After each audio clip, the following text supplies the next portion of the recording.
Well, this could be a new record for us. It seems that we are lost. So, driving along the track that we're supposed to be going on, the one that I'm pretty sure wasn't quite right, and we've found a lack of track ahead. Typical. So basically there's a few things we can do. We've got all of the HEMAs, we've got beacons and things if we got really stuck, but we've also got cameramen who have drones, and they are pretty good to be able to see everything from the sky.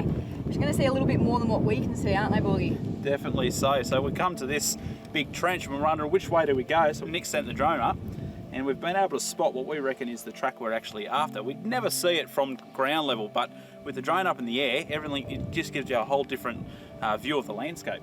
Yeah, so you found a track, you reckon? Looks dry from the sky. Yeah, yep. So you see the trench, and then there's this track that leads to that gate. Yep. So we just... I think that's the one. Using this technology has saved us potentially hours of being lost. If Burke and Wills had had a drone, the expedition maybe might have ended a little differently.